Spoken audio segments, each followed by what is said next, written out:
The broadcast is now starting. All attendees are in listen-only mode. Welcome to today's role play session with your host, James McDonald. Well, thank you very much, Andrea, and I'd like to start by welcoming our participants to our role play session here today. I hope all of you are ready to volunteer to do some role playing with me. Now, I have to tell you that for many of you who were in Anaheim last weekend, it was great to see you, and we had a great event.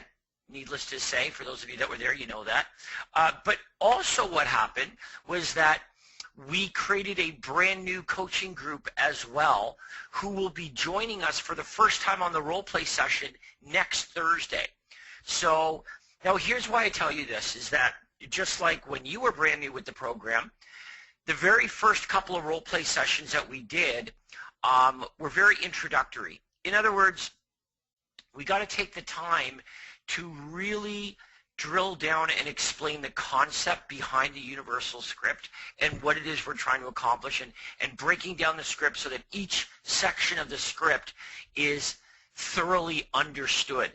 But I also find that it's really good for all of you to revisit basically, the foundation, the basic foundation of the universal callback script, the principles behind it. So when you participate in the role play session next Thursday, you're going to notice that that's what Craig and I are focusing on, is basically that overview.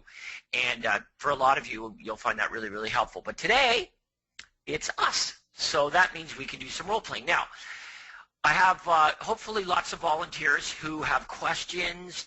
Remember, today is in regards to the universal script. So if your question is not in regards to the follow-up process, save it for tomorrow for the ad clinic session. And we want to talk today about the universal script. We want to talk about lead conversion. And to get the juices flowing before we go to your questions and your volunteering to do role playing, a couple of things that I wanted to address. The first is this. I had a student who ran into a challenge while they were making their lead conversion calls, and the challenge was this: they could not wrap their head around the difference between what they're offering the prospect. This was a buyer, okay? They made the buyer offer to the prospect.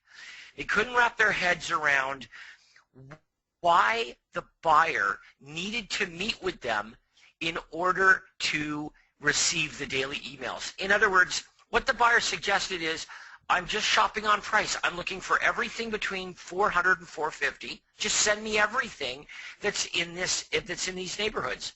That's it. That's all you need to know. And our student, our member, was very convinced. It was kind of like, yeah, geez, that's pretty simple. Right? Just send me everything, as long as it's between $400 and $450, as long as it's in this neighborhood or these neighborhoods, send it. Do not hold back. Just send it. There's nothing to talk about. Okay? The way I need to address this is by making sure that everybody understands, as well as I do, that you would better be able to help a buyer if you met them versus if you didn't meet them. Okay, so let me start there, all right? And I know that for some of you, your mindset is already quite sound as far as this is concerned, but I do want you to consider something. If you are going to help a buyer successfully find and purchase a property, all right, do you agree that you will better be able to help that buyer find what they're looking for if you are able to meet them? Or do you believe that meeting them wouldn't cause you to be able to do any different or better a job in finding that buyer a property than if you did meet with them? So I want you to absorb that for a second. Do you agree that you'd be able to do a better job in finding a buyer a property if you were able to meet with that buyer first versus not meet with that buyer? And I think that most of you are saying, well, yeah, given the choice, I could do a better job for that buyer if I were to meet with them versus if I weren't to. Now, the reason I'm saying this is because we have got to have the right mindset that it is critical and imperative and necessary and to the benefit of the buyer for them to meet with us. If your mindset is, I want to meet with them, the benefit is to me, If that's how you think of this, that this is to your benefit, then all you're doing is you're trying to sell them on the idea of meeting with you. And that's nowhere near as good as compelling them to want to meet with you because of the benefit to them. So first of all, your mindset has to be correct here. We've got to have the mindset that it is to the buyer's benefit completely that we do a better job for them by meeting with us. Okay, now, the other thing that we've got to focus on in terms of more practical, so one thing, we get our mindset straight and we understand the reason I want to meet with them is because it's to their benefit. They're spending their time looking for a property. And I know that if I meet with them, I'm going to be able to do a much better job. I believe that. That is a fact. I will do a better job if I know what they're looking for because I've met with them and I understand their needs and their wants and what they don't want. I get it. Now I can do a much better, more thorough, accurate job. Now, that is to their benefit. Now I have to explain that to them so that they get it. The first thing I'm going to suggest is this. You cannot reference cost and obligation as being a non-factor enough. You cannot remove the threat of this appointment enough. Remember this, even if the prospect sees the benefit of meeting with you, if they feel like there is an attachment of cost and obligation, they're very likely to decline the appointment, even if the appointment sounds like it would be a great idea for them. All right, so bear that in mind. It's not enough that at the beginning you said, by the way, it's free and there's no obligation. You need to reference that every time you make the offer. You offer to meet with them, and remember, it's free and there's no obligation to purchase a property at any time. You cannot say that enough. You've got to get it through their skull, absolutely, thoroughly, completely, and without, any doubt that this is not going to cost them any money. Remember, if the prospect is able to focus solely on the benefit, without the threat or risk of cost or obligation, they're far more likely to accept your offer. But if your offer is great, but they're not really hearing it because they're overwhelmed by the threat of cost or obligation, they're far more likely to decline your offer or no-show. So make sure that you're doing a good job of referencing that. Now, getting back to our original point, why does the buyer need to meet with us? What are you able to do if you're able to meet face-to-face? Why could you do a better job? Well, you've heard Craig talk about this and you've heard this verbiage before. But first of all, what we want to explain is that it's very important that we do a good job for you. All right? It's very important that I do a good job for you. And if we can sit down for 15 or 20 minutes and go over your criteria in detail, I will have as good an understanding as you do as to what we're looking for so that I don't miss out on the perfect property or waste your time sending you properties that aren't right. There may be dozens of elements of a property that are extremely important to you or that you absolutely do not want, that are eliminators. If we can sit down for 15 or 20 minutes, I will know all of those details so that we can pinpoint exactly what you're looking for and make sure you're getting all of the correct deals and not being overwhelmed by properties that you're never ever going to be interested in. Now please bear in mind, this appointment is absolutely free. You're never ever obligated to purchase a property. But I do want to do a good job for you, and I'm sure you want me to do a great job. I'm flexible. When would be a good time for you? Days, evenings, weekends? Are you certain you wouldn't reconsider a brief appointment at your convenience? We are going to use logic. Now, I want you also to bear this in mind. Every buyer that buys a home meets with a realtor. Every single buyer that buys a home, they all meet with a realtor. You're not going to buy a home without at some point meeting with a realtor. So we know that if they're seriously going to buy a home, I mean, if they're not going to buy a home, they may not meet with a realtor. But if they're not going to buy a home, we certainly don't want to meet with them, right? If they're not actually going to make a purchase, then we don't want to waste our time meeting with them anyway. But if they are going to make a purchase, it is a certainty that they are absolutely going to meet with a real estate agent. What we're trying to do is make it really easy and non-threatening for it to be us that they meet with. We know they're going to meet with someone. They all do. You don't go buying homes without meeting with a realtor at some point. Okay, so not only do we have to make sure they understand the benefit of meeting with us, but we've got to make sure the risk is removed as well. And all we're going to do is we're going to use logic. Mr. Smith, if I meet with you, if we can sit down together for 15 or 20 minutes, I will have as good an understanding as you do as to precisely what you're looking for.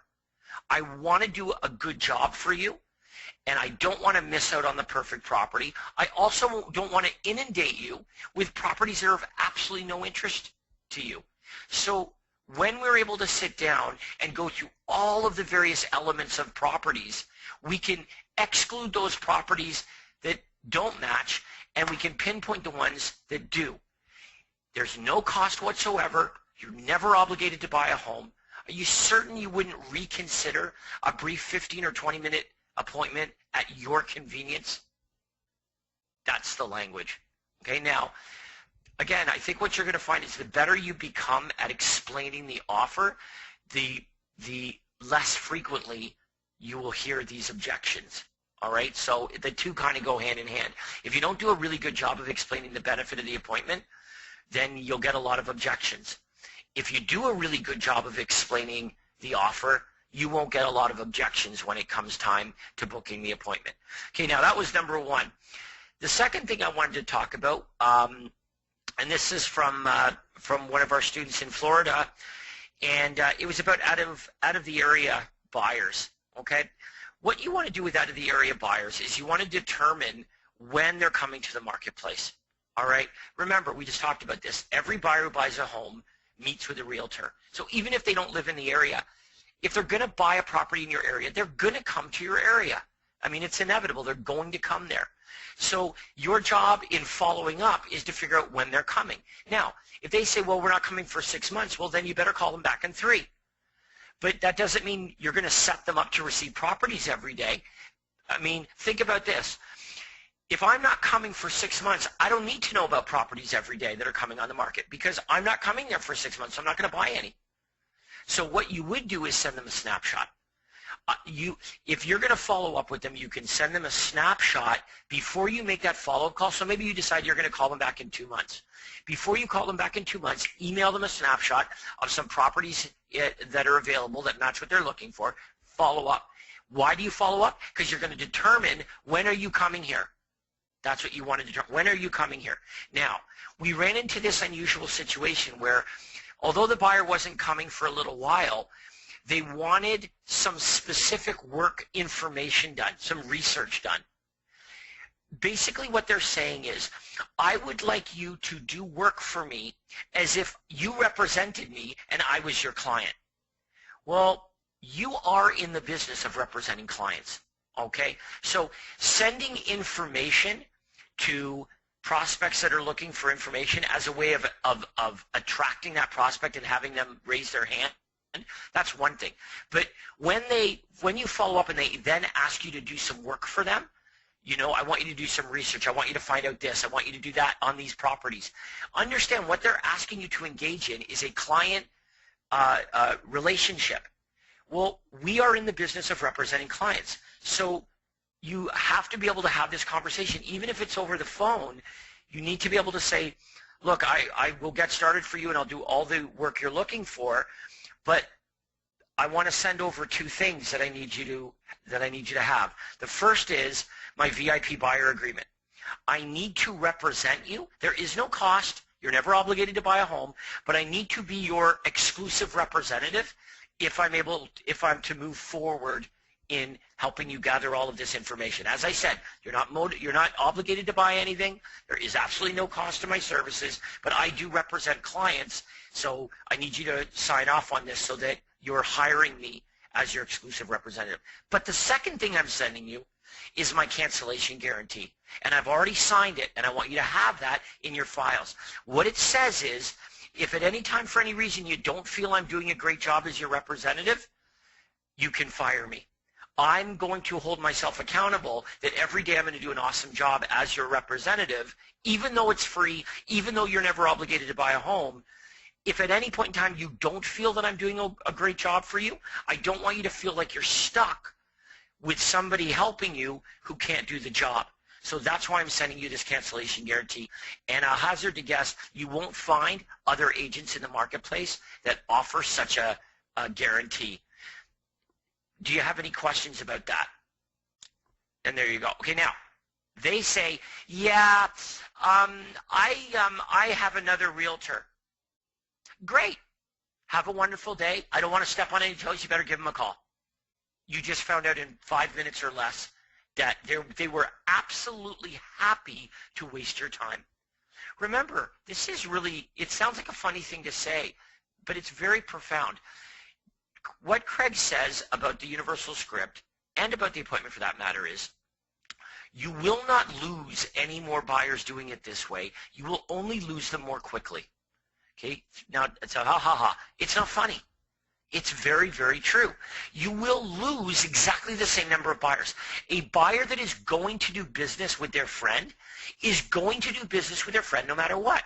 Would you rather find that out quickly, or would you rather first go out and do all of the research to find out what it costs to put a pool in, what it's going to cost in terms of all of these additions or what? No, you do not want to do all of that work first, then find out that they're never going to use you, that they're going to use you. You'd rather find that out immediately. The script, the system is designed not just to find prospects, but to very quickly determine their timing and their motivation, their viability. Do they represent future business for you? And you want to know that quickly. Are they a waste of time? I want to know that quickly. Are they a great prospect? I want to know that quickly. Are they going to do business with somebody else? I want to know that quickly. We don't want to linger spending time and energy and hope with somebody that is never ever going to represent a commission check for us. And the script is designed to do that. So I've given you a lot of thoughts there, but hopefully it got the juices flowing a bit. And some of you may have questions about some of the things that I've discussed here to begin the session here.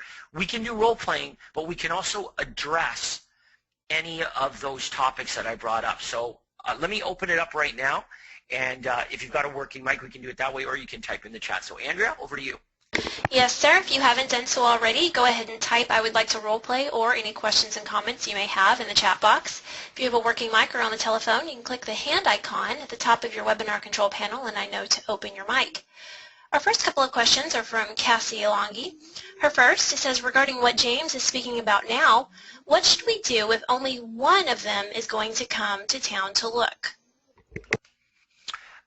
Well, then you're going to work with one of them.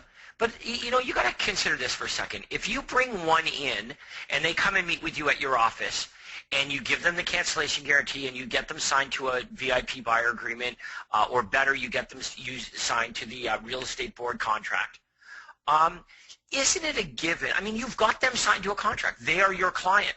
Now, I think it's a natural that when you do a great job for them, you're going to get their spouse or significant other or whatever it is, partner, you're going to get them also signed. Now, it may not be right away, but what are your options? I mean, that's what we got to think about is what are our options? Our options to say, okay, forget it. I'll just work with them without a contract then. That's not an option. That's way worse. Okay, that would be number one. Number two would be to say, well, let's get them on the phone right now, and we'll email over. All you're doing is you're handcuffing yourself. We can't buy them a plane ticket and say, no, they've got to come too. Postpone your trip until they can come. We got to work with the best that we can. In the circumstance you've just described, number one, it represents the exception to the rule. If my wife and I were coming somewhere else to look at properties, it'd be highly likely we both would. There would be circumstances, perhaps, where we both wouldn't. In those circumstances, meeting with one and getting one signed to a buyer contract is way better than none. So there's your answer. Now, if they said, well, I don't feel comfortable signing this until my spouse comes, I'm glad you brought that up. I want you to bring this back to them, and I want you to consider whether I'm the best person to hire for the job of helping you find what you're looking for. But I don't want you to just consider that today. I want you to consider that every day. So I also want you to take back to them this cancellation guarantee. And what it says is, regardless of you hiring me here today, I want you to know that any day that you don't feel that I'm doing a great job, you can fire me. This cancellation guarantee is for your protection so that you cannot make a mistake in hiring me. If you've hired someone that isn't going to live up to the expectations that you have, you're going to get rid of me. But let me assure you of this. The reason I offer this cancellation guarantee is because I do an excellent job for all of my clients, just as I will for you. This is why I offer such a guarantee, and you will find that in the marketplace, it is highly, highly unlikely that any other agent you meet would ever offer you such a guarantee. So I would like you to take this back to them and let them know that if at any time for any reason you don't feel I'm doing a good job, you are 100% protected. Does that sound fair? Boom. Hope that helps. Who's next? Our next guest would like to role play. It's Adele. Please go ahead. Hello? Oh, we unmute Adele. We heard you. Can you hear There me? you- Yes. Hi, good morning. Hi, Adele. How are you? I'm good. How are you, James? Excellent, excellent. What would you like to do this morning? Well, I'd like to do a seller role play. I've never ventured out with sellers yet, just buyers. So, Okay. Okay, so what did I respond to? What was the offer? a home evaluation. Okay, perfect. All right, so ring, ring. Hello. Hi, is James in, please? This is James. Hi, James. This is Adele Langdon with Exclusive Realty, and the reason I'm calling is I got your request for a home evaluation, and I just wanted to let you know that I am preparing that, and you'll just have it shortly. Is that okay? Yeah, great. Thank you. Now, were you planning on making a move in the next 3 to 6 months? Maybe. Uh-huh. You might be. Would you plan to stay in the area that you're in now, or were you thinking of going out of the area? No, we would like to stay in the area. Something bigger, perhaps. Oh. And when do you think that might be? Well, we're really just starting. We're looking around, so it'll probably be, it'll be several months anyway. Now, would you prefer to list your home first, or would you want to start looking for other homes first? Well, we've been looking around. I mean, we've gone to some open houses, and we go online. We've got some alerts set up on Trulia and some other websites that we found. So yeah, I mean, we're going to look around first. We're not just going to put our home on the market and hope that we find something. Not right now, anyway. So yeah, that's sort of where we're at. Just very, very initial stages. So wanting to look for a home first, right? Yeah. Yeah, and do you have a realtor to help you when the time is right? No, not really. What we kind of thought we might do is, when we find the realtor, that has the property listed that we like, provided we like them, we'd probably go with them and sort of bundle it up so that they can also sell our home, thinking that if they're going to make all that commission, we'd get a deal. We've done this a couple times before over the years, so if the realtor has some wiggle room for their commission, then we can save some money, and that's just telling you up front, that's probably how we'll do it. Okay. Now, you say that you've done that before. What gave you the idea that you would get a better deal with a realtor that had a listing that you liked?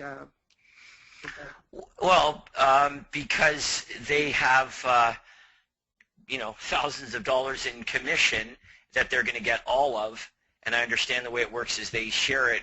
If there are two agents, then they share it. If there's only one, then they get it all. So there's more room to negotiate there, and obviously we're looking to save, put as much money in our pockets as we can here. So if that's, hey, if you've got the property, then we would consider you just as well. Well, James, did you ever consider that possibly they wouldn't want to show you any other houses that might be a good deal? I mean, I know that you want a good deal. That sounds very important to you. Well, isn't there like some sort of, wouldn't that be like anti-competition law? Isn't there an ethics involved in them, like, not showing any properties? I don't know. Well, they probably want to do the deal with the house that they have listed. So what I'm proposing is to send you emails of daily updates of all the homes that match your criteria with all the good deals. On my home and my list would include company-owned properties, foreclosures, things that haven't even come out on the market yet. So it would be helpful to see what those would look like. Would that be something that you might be interested in too as well? Yeah. Are these different from the properties that I'm getting online? Well, my list includes company-owned properties, properties that have not come on the market yet, real estate-owned properties, bank-owned, foreclosures. Oh, yeah. Different things like that. So Okay. there are properties that haven't even come out on the market yet, some of them. Sure. Yeah. No, that would be great. Well, it is a free service too, so you're not obligated to buy anything, just to be able to see criteria that matches what you want in your inbox every day. Now, when would be a good time where we could meet for about 20 minutes so I could take down exactly what you're looking for?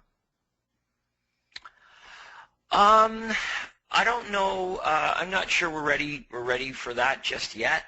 As I said, we're really in just the very preliminary stages here. So I'm not sure we're ready to meet with a realtor just yet. Maybe in a few weeks we'd be ready for that. But if we can just look at some properties now, that'd be great. Well, this is a big time saver, James. What would happen is I could take down everything that you're looking for. It's only going to take about 20 minutes. There's absolutely no obligation. It's free of charge. Oh, I didn't know that. Oh, okay. Yeah, it's free of charge, and I do want to do a good job for you. So this way I can sit down and talk with you for about 20 minutes. You won't be getting bombarded with a lot of homes that don't match your criteria, and you wanted to get those great deals, and they do go fast. So this would come directly to you. So if we can sit down for 20 minutes, I can go over it. It's a big time saver for you, and that way you can kind of get a feel what's out there, and I think it would be helpful for you. And as I said, there's no obligation. It's free of charge. Now, I am flexible. Do you have mornings or evenings, or would the weekends be better for you? Yeah, no, I'm flexible as well. Where are we meeting? Where is the appointment? Well, I could actually come to your house, or you could come to my office. If I went to your house, I could give you some tips on what to do, what not to do in order to sell your house to get the most amount of money, and just have just kind of a quick look, and we can sit down and I can go over the homes with you. Yeah, okay, that would probably be better. Probably something on the weekend would be best. Okay, how about Saturday around 10 o'clock? Does that sound okay? Yeah, that's fine. Okay, now are you married? Would your wife be there with you? Or? Yes, yeah, I am married and she will be here. Okay, great. It was good to have the woman with you, right? That's right. You have a big say in that. All right, well then, James, I'm going to send you all my information, and I will be coming out to your house at 10 o'clock on Saturday to meet both of you. Perfect. Okay, now, all right, so. You threw me off, James. A lot of stuff. I'm trying to throw you off, but listen, first of all, you're a pro. That was really, really well done, because I really did try to throw you off. Here's a suggestion I have for you, though. Whatever the prospect thinks they're going to do is very likely very different from what they're actually going to do.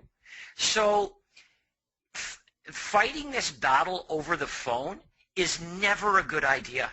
Right. It really isn't. Like, you really didn't gain anything by trying to fight me on what I foolishly think is a good way of doing this, right? Like, you know that I'm wrong in thinking that using the same realtor, for all this, and my justification for doing that, you understand that it's wrong, that I'm not being represented. You get that.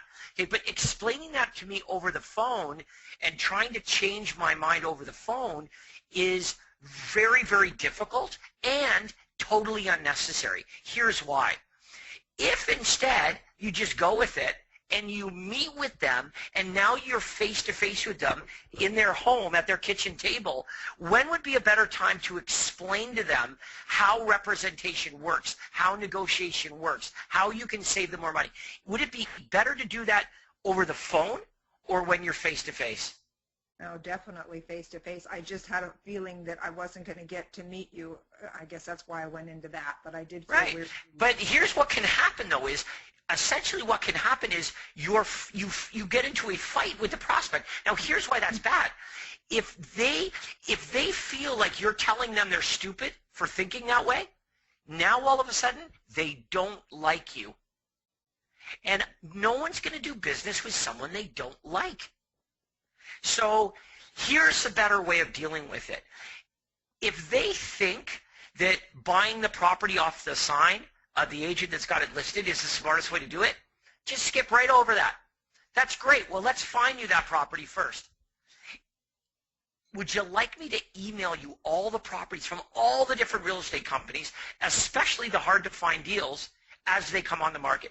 Don't fight it. Don't fight what they think. Make them a really valuable offer, book the appointment, and at the appointment you can explain how this works, right?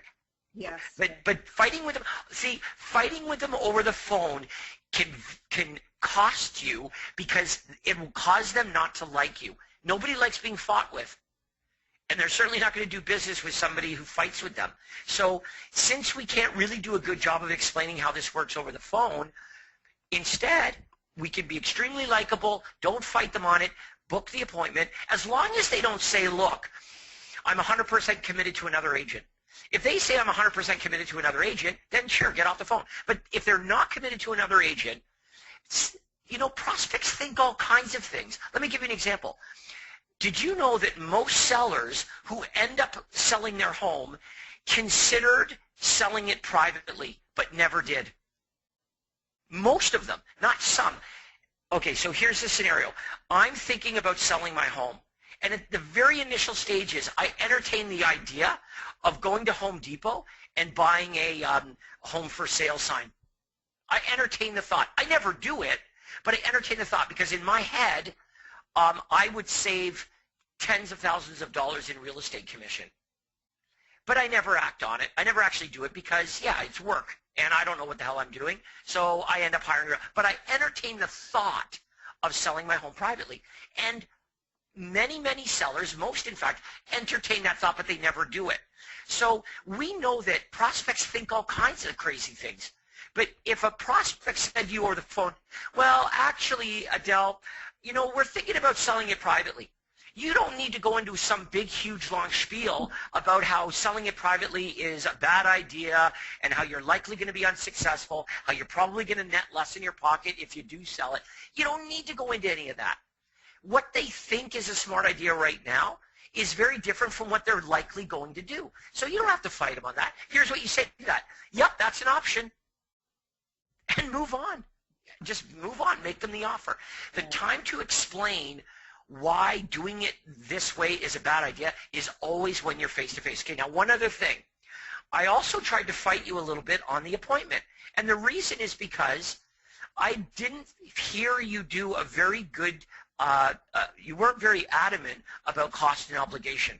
When you go back and you listen to our little role play here, what you're going to find is you didn't emphasize that the appointment is free. You didn't emphasize that there's no obligation until I fought you on it and said, well, we're really not ready for that right now. The reason I said that is because I was listening very carefully, and you never told me that it was free and that there was no obligation. Therefore, I'm listening to what you're saying, and I'm assuming that you're going to charge me money and make me sign my life away. Right. Whereupon, I ain't interested. And until I hear otherwise, I'm not interested. So that's why I said, you know what, we're not really ready for that. Right. And then you said, well, you know what, there's absolutely no cost, there's no obligation. Then, okay, well, in that case, now I can focus on the benefit.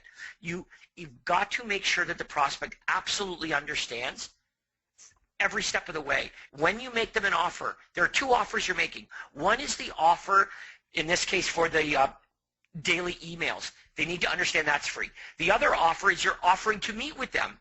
We've got to understand that that offer is also free and that there is no obligation. If they feel like there is an obligation or cost attached to any of those things, they're far more likely to decline your offer or push you off. But Adele, I was pretty difficult, but you really did handle it very, very well. I mean, you're really, really good at this. Thank you. Well, that was really helpful pointing that out to me. Thank you very much. I appreciate it, James. You're very welcome. All right, Andrea, who's next? Our next guest is the form of a chat question from Craig and Colleen Bush. I seem to get the wrong response when I ask what is a good time to give you a call back. They usually give me a time of day rather than a date. Well, because that's not the question. You got to be more thorough in your question. The question is this. Craig, when would be a good time? Well, first of all, you got to ask permission to follow up. Craig, would it be okay if I followed up with you when you're a little closer to making your move? Would it be okay if I followed up with you when you're a little closer to making your move? Craig says, yes, that would. And when would be a good time for me to follow up with you? When you're going to be closer to getting your home on the market? Or when would be a good time to follow up with you when you're going to be a little bit closer to looking at properties or perhaps making an offer on properties for sale? You want to be specific about the when, right? Well, I don't know. You can follow up with me tomorrow. Oh, are you going to be putting your home on the market tomorrow? No. That's not the question. The question is, when would be a good time for me to follow up with you when you're going to be closer to making your move? Right? So if I could make the question generic, that would be it. Question is, when would be a good time for me to follow up with you when you'll be a little closer to actually making your move? And they say, well, you know what, probably by the end of the summer, by September. We take September, we cut it back, maybe in half, and we give them a call back in, end of June, right, July. That's the way it works. But you've got to be specific with the question. See, the problem is a vague question like, when would be a good time to call me back? I mean, they could say tomorrow. I mean, you could call me tomorrow if you want.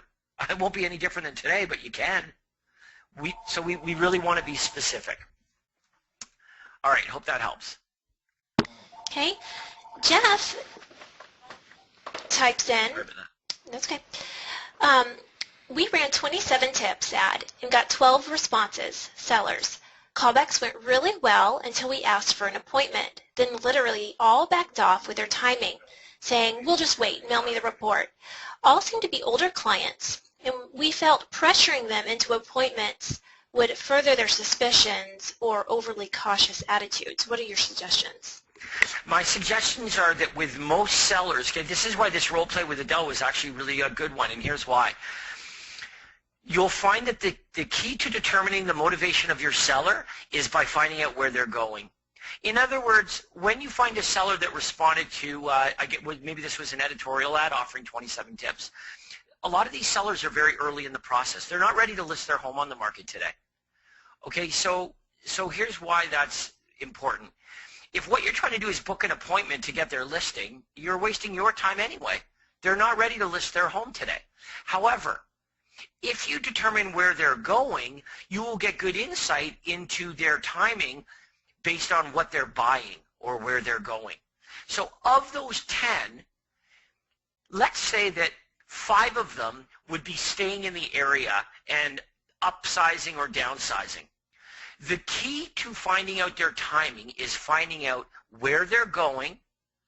If they've been looking, it's their buy side. So if you booked any appointments with these prospects, they should have been buyer appointments. Maybe 1 or 2 of them would be a seller appointment, but overwhelmingly the likeliness is that these prospects will probably be looking around for their next home before they put a for sale sign on their present property. Because when we run editorial style ads that offer free special reports, what you will find is that 80% or more are early in the process. So think about how they might start the process.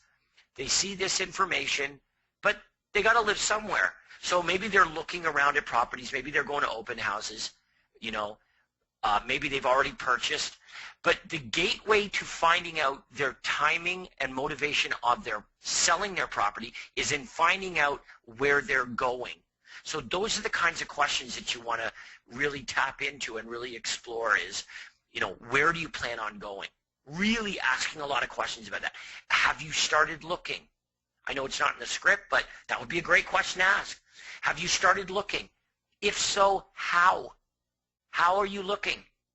Because I bet you have a better way. If they say, yeah, we've been looking, we go to open houses on the weekend. Let me ask you this. Do you have a better system of helping them find what they're looking for than them looking in the local paper for open houses and going to them on the weekends? Could you help them better than that? Answer, of course you could. That would be the appropriate offer to make them, that they would be far more likely to say yes to than what you're doing right now. So bear that in mind as well, and volunteer to do a role play, and we'll demonstrate this. Okay. All right. Hope that helps. We'll go to our next hand raise from Joey and Sandy Allard. Your mic is now open. If you have, happen to have to mute your line. If you have two computers close to each other where you're both on, you'll have to mute, or if you're on the phone and you have a mic open, you'll have to mute one. We'll go to them a little later on to see if they figured out what's causing that. We have Cassie Alongi with her hand raised. Your mic is now open. Hi, good morning. Can you hear me? Hi, Cassie. Yes, I can. Oh, fabulous. I had typed in a question, and the answer back was, can I give more specific details? The question had to do with, I just signed up for Bold Leads. I went to the conference, conference in Anaheim, and everyone was talking about Bold Leads. So I thought, well, let me sign up. And my first day up, I got like 10 leads. And one of them, what happens is they send the person an auto email. I'm sure you know how it works. Yep. They get an auto email that says, I'll be contacting them shortly. Well, this guy wrote me back and said, are you mentally ill? And so I sent him back an email, and I said, well, why would you ask me that? And he just said, let me get the thing, because I was thinking I'm probably going to get this type of response, just not much of, as much of a jerk. But he just said, my response implied much more interaction between us than would be necessary. And I thought, okay, I'm probably going to get that kind of thing, that type of response from most of the leads, and I just wanted to know kind of the right way. No, I would push back that you're not going to get that from most. Most people aren't jerks, but some are, and I think that you would rather find out quickly that somebody's a jerk than trying to follow up with them for days and days on end, trying to get them on the phone, and then finally getting on the phone and discovering that they're a total imbecile that way. You'd probably rather find out quickly. So remember this.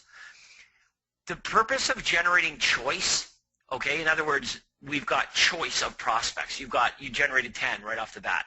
The benefit of having choice is that we don't have to work with anybody that we don't like. There's no one prospect that our whole business hinges on that's going to make it or break it. So when somebody clearly identifies themselves as being a jerk, we don't lose a second's sleep. We simply delete them, get rid of them, and never ever worry about it again. Why? Because there are 9 others, and tomorrow there'll be 9 more, and the next day there'll be 9 more. We have the luxury to say no to those who are not a good fit. And even if you told me that many of them were not a good fit, okay, that's why, thank God, you've got lots. But yeah, you know what? I think that you're just going to get some people that are just like that, but fortunately the majority aren't. Here's the crazy thing. If this guy is going to sell his home, he's going to meet with a realtor. You're going to meet with a realtor. It's a certainty. If you're not going to sell your home and you just wanted to know the value of your home, then you're not going to meet with a realtor. And maybe you'd be standoffish and you'd be a real jerk like that. In either case, you don't want to have anything to do with this person anyway. So, chalk it up to that. But I think this is what you're going to find with Bold Leads, okay? When you use the universal script and you really make sure that you're not asking intrusive questions, really make sure that you're coming at this from a very much exploratory, I want to help, just very low threat. If they feel like you're assuming that they're ready to put their home on the market today, that's what spooks them. You've got to approach these prospects as all they wanted was to get some information about their property. Right? That's it. If you call them with assumptions that sound like you think that they're ready to put their home on the market today, it's going to spook them away. It's going to scare them off. And so you for the ones that you do call back and talk to, you got to be conscious of that. But every once in a while, somebody's going to pop up like this, and I think it helps you. It's one you can cross off your list. This person's a jerk, and even if they were motivated, you really don't want to do business with someone like that anyway. Yeah, I was like really surprised. Yeah, some people are like that. But you know what's true? I mean, but you can find people like that that have walked into an open house, right? You follow up with them later, and they're they're total jerks. So, I mean, are they motivated? Yeah, I mean, they're motivated enough that they're going to open houses. But the bottom line is, if somebody is really a jerk and you've got other options, you would never elect to work with somebody who is just not a good fit, who's just, not your kind of person. And thank God we have enough choice where we never have to feel like we're stuck having to work with somebody or chase somebody who, really isn't representative of the kind of person that we want to spend our time with. Right. I got to say this, though, the bold leads, I mean, you go look at our in our platinum level, and many of them are using bold leads with massive success. It is a great company. And for those of you that aren't familiar, essentially what they do is they run your Facebook ad campaigns. Now, they do some pay-per-click stuff as well, but I'm going to call it primarily it's Facebook marketing, and they do everything. So from the ad and the budget to the landing page to what they send them, all of it they take care of. And you have, I don't know, did you get the exclusive zip code or whatever it is in your area? I did. Yeah, so you know that you're the only game in town running these ads like them consistently, and it's completely automated. I mean, they do it all for you. And here's what I really like about it. It flat out generates prospects. I mean, there's just no question. These are seller prospects who own homes, and the leads are very consistent. So once you start to nail down the conversion, yeah, it's a no-brainer. It's a really great profit center for you. So I'm happy to hear you doing that. Yeah, they're pretty fast too. I signed up, and then all of a sudden I started getting, they said, okay, you're set. And the next day I started getting leads, and I hadn't even really looked at their training yet. So they're really fast with the setup. I would suggest, remember, they've hired us to help their clients, their realtor clients, convert the leads. Because like all of these lead generation companies, right, these are like computer geeks. They've never sold a stick of real estate before, so they're not really salespeople. They're technology people. So their brain is consumed with how do I set all of this up so that it generates the leads? Never having thought that just because you have a prospect that's interested in information about their home doesn't mean that they're going to do business with you. They never stop to consider that. So what happens is realtors quit all the time. Realtors pay for their services, not just Bold Leads, but any company like that provides leads. The reason they quit is because if you can't convert the leads into business, then you will eventually deduce that the leads are no good, right? So they call and they say, yeah, I want to quit. And they're like, but wait, you've generated 650 leads in the last, 4.5 months. Yeah, I know, but the leads are no good. The leads are no good. Oh, okay. And they quit. Where does that leave everybody? It leaves them nowhere. See, what we know, we being all of us that are on this webinar, is that lead conversion is the ball game. Lead generation, I mean, God, you could generate leads 100 different ways. They're not all of the same quality, but generating leads is really not the most difficult part. In 2015, we can generate leads. What requires skill is how do we take somebody that wanted information, how do we find out their timing and motivation, and how do we make them a non-threatening offer that compels them to take a step forward? And that's not a given.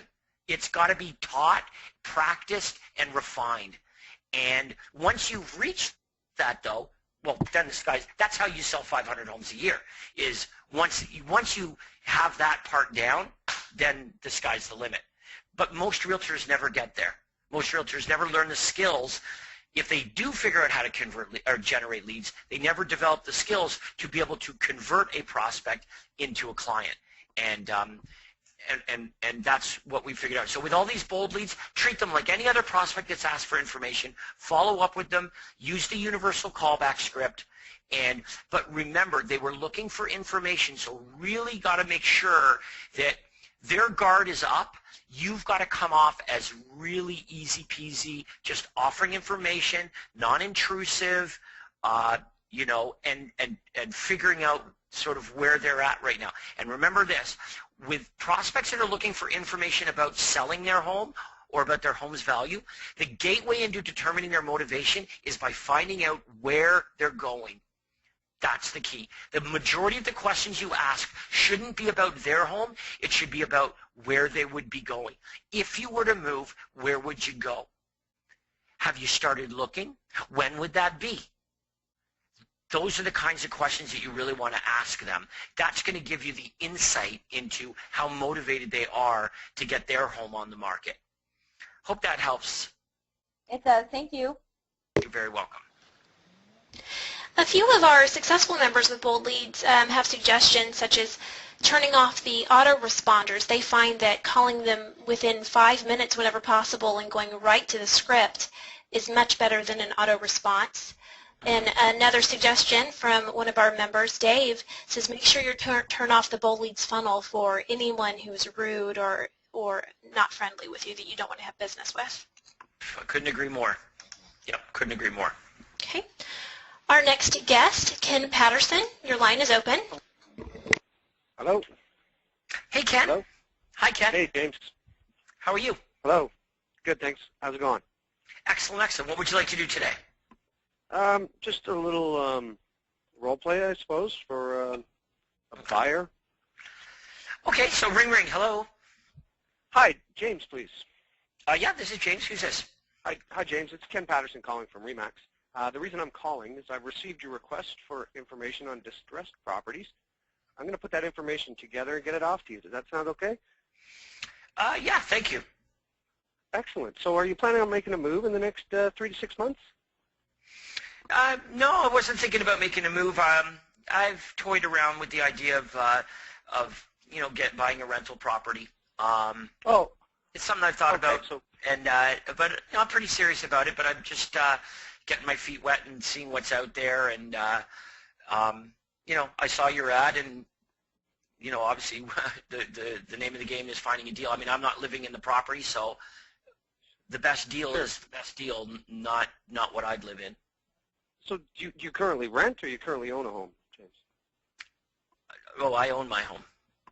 Okay, so you're looking for an investment property. That's right. Okay, so are you looking for one in the same area you're currently in, or?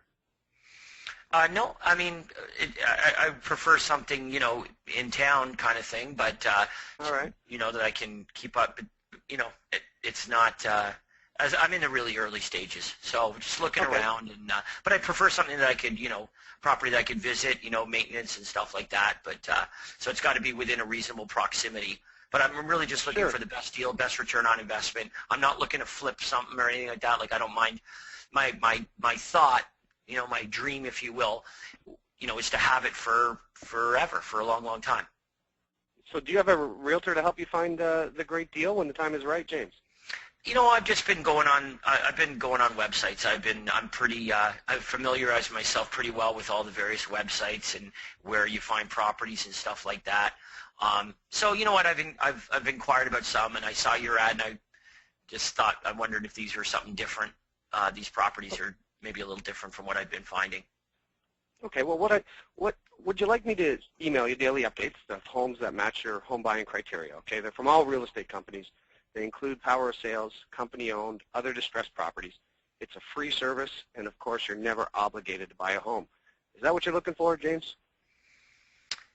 Yeah, no, that is exactly the list that I requested. So you said you've prepared that, and I should be getting that shortly. Yes, I will get that off to you. So when can we get together for about 20 minutes, and I can take down a detailed information of exactly what you're looking for. So you are going to send me the properties, or you're not? Well, rather than send you hundreds of homes, which may or may not match what you're looking for, or even worse, risk missing out on the perfect one, if we can get together for about 20 minutes, I got a great form I fill out, take down all the information, exactly what you're looking for, and I can send that to you. I see. Okay, let me just stop our role play right here, okay? Because all this is going really, really well until this point, where I need you to understand how absolutely vital it is that you differentiate the offer that you're making now with the properties that you're already sending me. Okay. Okay, you can't say, James, would you like me to send you the properties that I already said I'm going to send you? Okay. It doesn't, I mean, I'm like, yes, I would like that. Okay, well, I'm sending those to you, but when can we meet so I can take down what you're looking for? Okay, I thought you said you were saying, like, the whole thing makes no sense to me now. And because it makes no sense to me, it's causing me to feel like you don't really know what you're talking about, or you're trying to trick me, or the bottom line is this. It's funny, we've talked about this a few times today, but if I feel like I'm starting to not like you because I don't get where you're going with this, I don't understand what you're talking about. People are not interested in doing business with someone they don't like. And you know what one of the most likable qualities is? Competence. So you've got to make me feel like you got this. So here's what I'm going to suggest. You need to make sure the prospect understands the difference between what you're proposing now and what you've sent, even if that means you have to say that. So let me give you an example. Hey, Ken, what I've done here is I've put together a list of properties that are currently on the market right now. Now, some of them you may have even seen looking online. What I propose we do is this. Would you like me to email you every day the properties that have not yet come on the market as they come on the market? You check your email inbox, and any properties that represent a great investment opportunity for you, they'll be sitting in your email inbox. Now, especially bank-owned properties, company-owned properties, private listings, pocket listings, probates, anything that represents a really good, special, hard-to-find deal, I'm going to make particular sure that those properties are emailed to you the second they come on the market. It's free. There's no obligation. Would that be something that you'd find helpful, Ken? Yes, that makes sense. I've got to make sure you understand that the properties that I've sent you or that I'm sending you now, you're never going to buy because you've already seen them. If you've been looking online, you already know these properties. These are properties that have already been on the market that have been overlooked by the other buyers. You're certainly not going to buy one of these as an investment property. The property that you're going to buy, Ken, as an investment property, let me tell you what it is. It hasn't come on the market yet, but it is coming. Here's the key. When that perfect investment property comes on the market, if you aren't the first buyer in the marketplace to know about it, it means somebody else is going to buy it from underneath you. They're going to find it first. So that means it's critical that you know about these properties the second they come on the market. And I have a system for doing exactly that. It's free and there's no obligation. Ken, would you be interested in getting set up on that system? Absolutely, I would, yes. Damn right you would. And I'd book the appointment with you. Okay, so but when you go back and you listen to our role play here, what you're going to find is in no way was there any differentiation between what you're offering. And it causes the prospect to just say, well, you can send me that, but I'm not meeting with you over it. Mm-hmm. Like, I didn't have to meet with Trulia. I didn't have to meet with Realtor.com or whatever. Like, why would I meet? Well, I don't need to meet with you to get that. Right. So when you make that differentiation, and even if you have to explain it the way I did, I know it's a break from the script.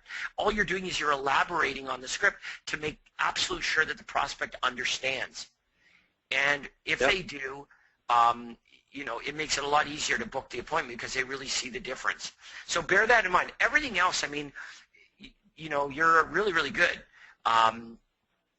You know, you sound like a pro, which is, I mean, you certainly don't sound like you're reading. You know, it sounds to me like you've really internalized this so that it's very conversational, which is really important. So just work on that. It's one thing, and that is the differentiation between what you've already sent or sending and what you're offering now. You do that, Sure. and you're going to be booking appointments left, right, and center. Excellent. Thanks so much, Ken. Okay, thanks, James. Our next guest with her hand raised and a chat question is Daniel Sanchez. Your line is now open. Hey, James, can you hear me okay? I can. How are you, Daniel? I'm doing good, thank you. I Excellent. just had some things going on yesterday that I just wanted to kind of bring to your attention. I followed up with a new lead, and she gave all the right information. She gave me her email. She gave me her phone number. She told me roughly when the time she was thinking about buying.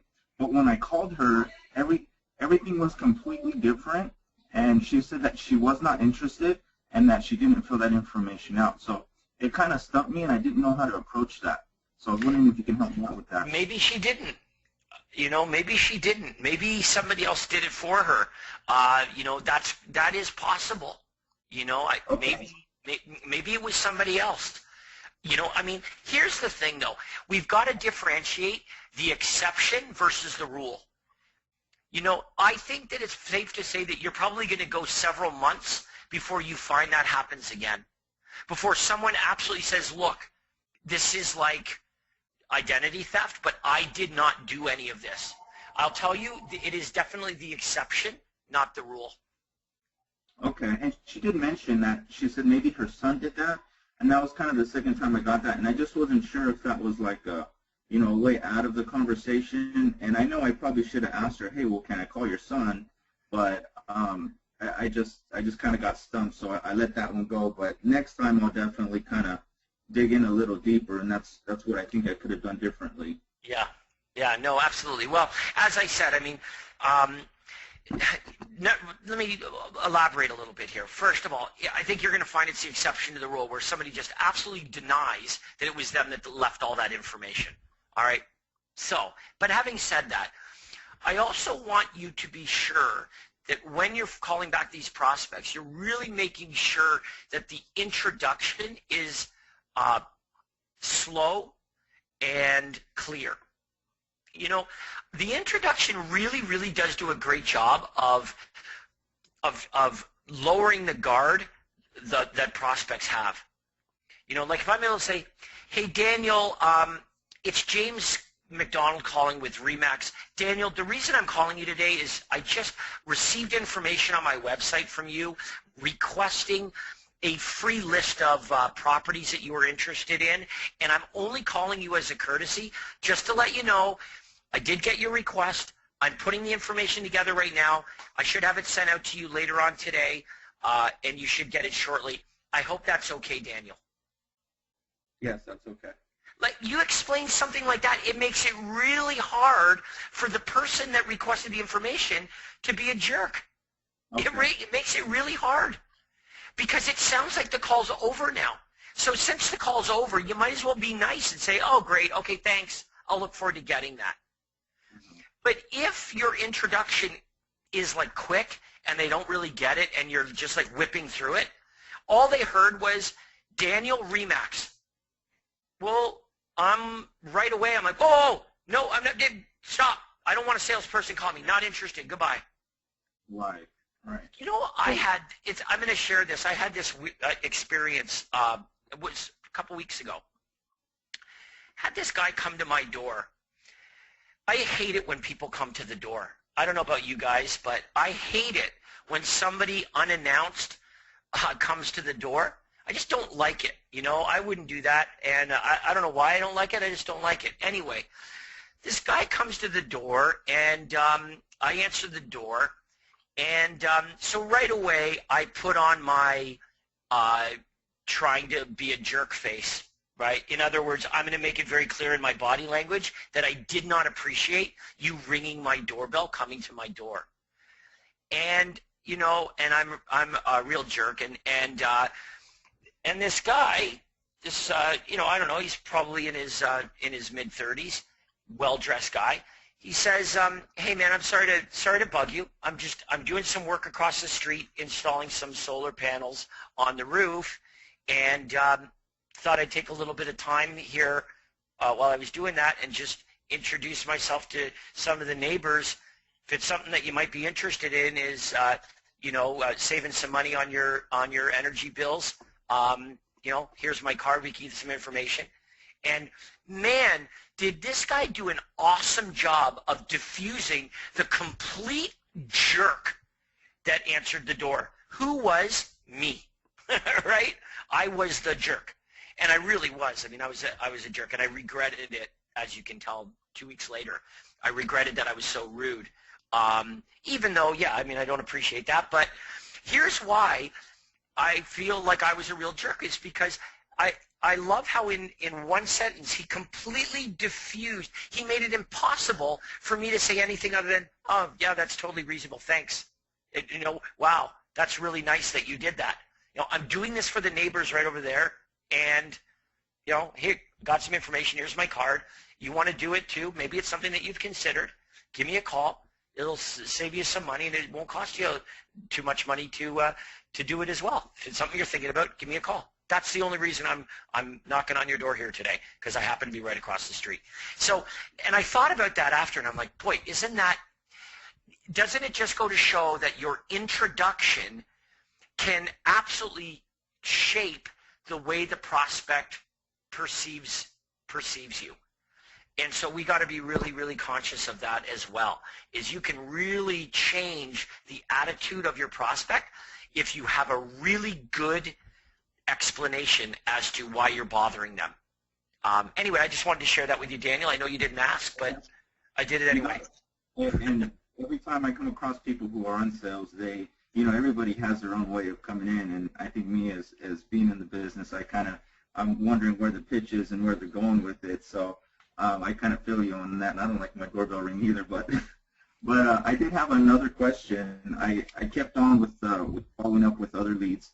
And I came across one lady that I left her a voicemail, and then finally I got a hold of her yesterday after about a month after that voicemail. And she said, "Yeah, you know what? I'm actually in the process of getting pre-qualified. I have been talking to a realtor. We have been looking at homes." So, I went through the callback script with her, and she said she wasn't 100% committed. And, I presented it well. So we have an appointment to meet Friday at 5:30. So I guess my goal is to get that VIP buyer agreement signed and a buyer agreement signed. But I just don't know how she's going to feel with this other agent putting in some of the effort and maybe having a little bit of feelings towards this person going out and showing them. Have you ever had a buyer that you spend time with buy a home through another agent? Oh yeah.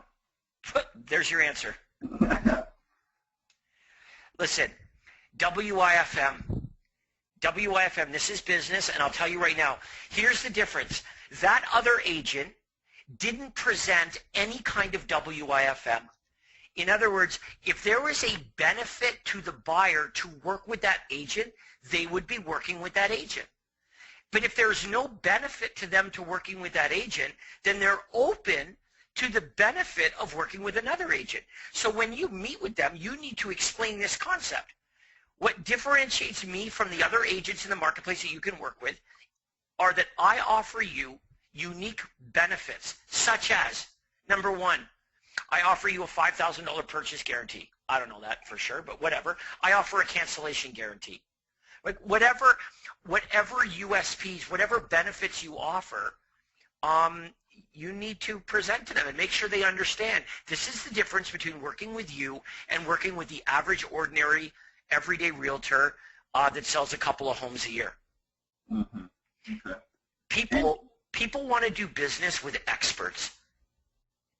They don't, when it comes to things that are important, they don't want to feel like they're, it's a hobbyist. It's somebody that is a rookie or not a rookie, but is incompetent or inexperienced or not knowledgeable.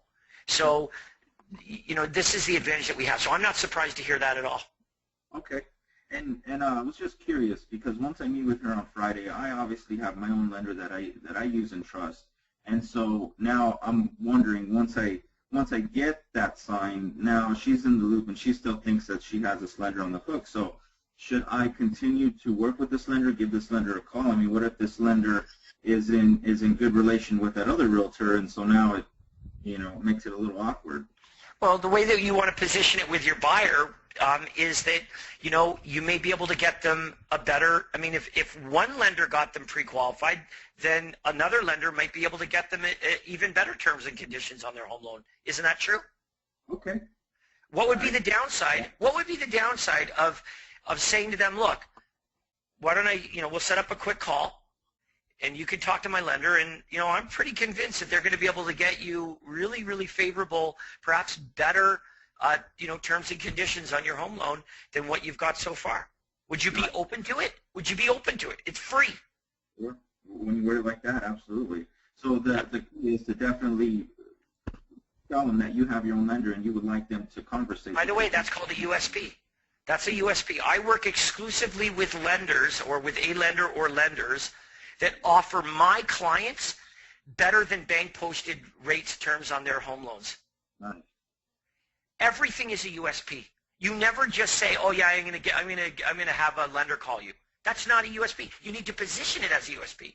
The benefit of working with me is that I have these exclusive relationships. And these exclusive relationships allow my clients to get way more favorable terms and conditions on their home loans than people that walk in off the streets or that are using other realtors. USP. There. That's called a USP.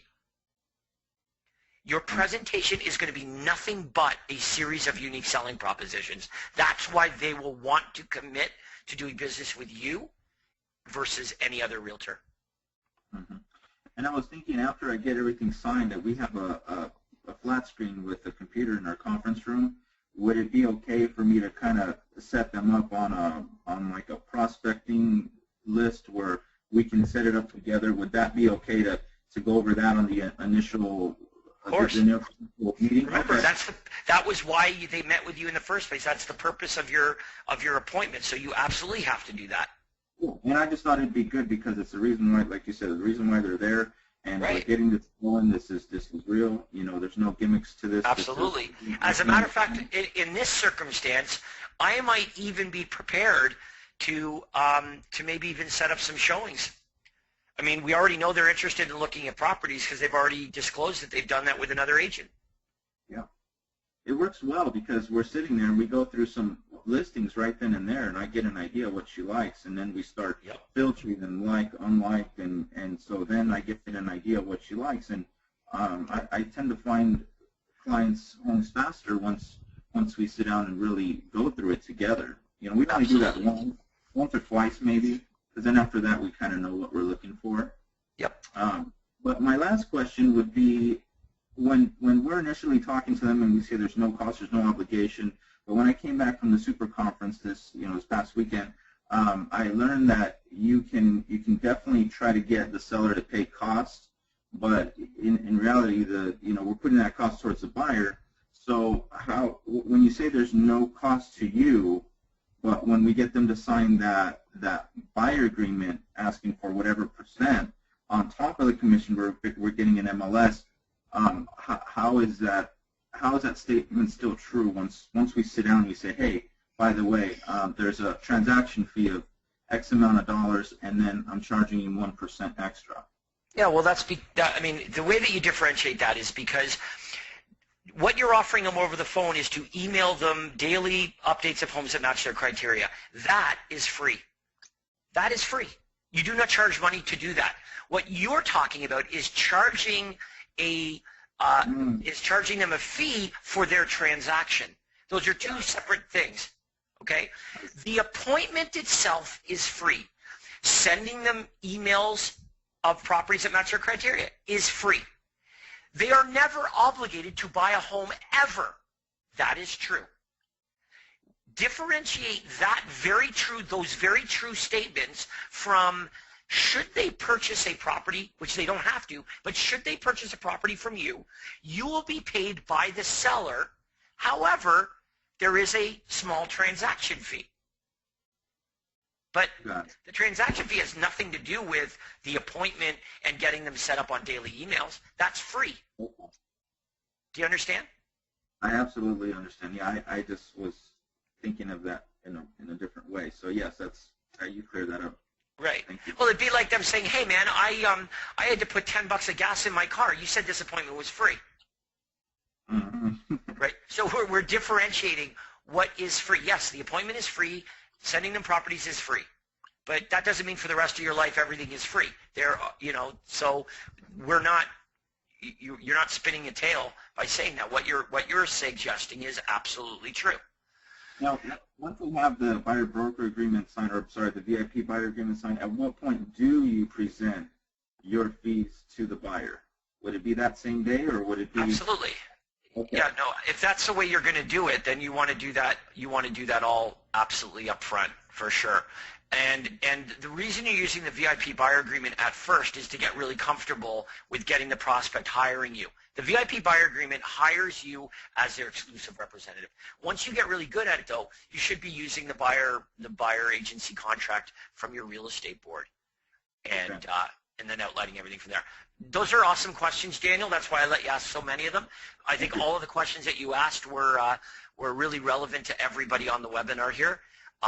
So I appreciate that, and good luck. Yeah, thanks so much. Okay, Andrew, let's take one more. Yes, sir. Our final question. We have a few of them, so let me go to this one. Sarah, signed call. Prospect has already booked an appointment with a listing agent for a previous showing. They have agreed to meet with us to view one of our listings. Should I go through with the meeting even though they have a previous viewing? Yeah, well, here's the thing is you're not going to meet them at the property. You're going to compel them to come in and meet at your office. The question is, are you 100% committed to working with any other agent? You know, is there another agent that you're 100% committed to working exclusively with? No, we're just calling off signs. Okay, so you're going to book an appointment for them to come and meet with you. You'll set up the showing, and while we're there, we can look at properties, any other properties that are available, some of which you won't be aware of. If any of them really pique your interest, we can set up showings to look at those ones too. It's free. There's no obligation when you're available. I don't want to meet with you. I just want to look at the property. Yes, I understand that, but my seller has instructed me that they wish for me to meet with you first to make sure that theirs is the kind of property that you would be interested in before, we waste everybody's time showing a property that may not be right. Having said that, though, there may also be other properties that you might be really interested in seeing, some of which you don't even know exist right now. So when you come in, I'm going to prepare a list of those properties. I'm going to have them ready for you. And any of them that you say yay or nay, I will set up showings. And if you want at your convenience, we can go look at any other properties that might be really of interest to you as well. There's no cost. I will not charge you a nickel, and there's no obligation whatsoever to buy any of them. Take about 15 minutes. So you certainly wouldn't reconsider a very brief appointment at your convenience, and you book the appointment. What you are not going to do is what the other agents have been doing with them, which is stopping everything, jumping in the car and running them and showing them a property that they're not interested in buying and never seeing them again. That way doesn't work. Proof is that they've told you that they've been doing that. So clearly all of those other agents spent their time jumping up, popping out, and running over there like a taxi service, showing them properties, which they said no, got back in the car, went home, never talked to them again. Done. We're not doing that. No, absolutely not. So, and there's a better way, and the key is it's not just better for us, it's better for them if explained properly. And if you have to, blame your seller. Okay, let's take another one, Andrea. Okay, our next question from Jose. I received a lead as a response to a home evaluation campaign. The owner provided a wrong number and the property is listed for rent. What should I do? Try to get an alternate phone number. You could try to get an alternate phone number. I can only assume that they wanted the information for a reason. I mean, most people don't just gather information for kicks. So look up the address, see if there's a phone number attached to it, look up the name, whatever information you have. And if you can't, well, then go on to the next one. No one told you that every single lead is a viable prospect. The idea of generating choice is that we can go into it knowing that some of these prospects will never reach. As a matter of fact, let me share a good benchmark for you. If you are currently speaking with 75% of the prospects that you generate, you are doing an incredible job.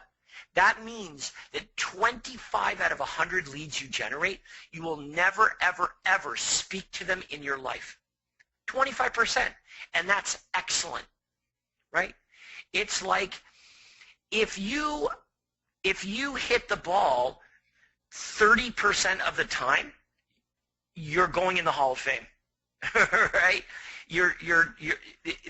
That's how we've got to look at this. Is if you reach 75% of the leads that you generate and you have conversations with them, if you're able to reach them on the phone, that's outstanding.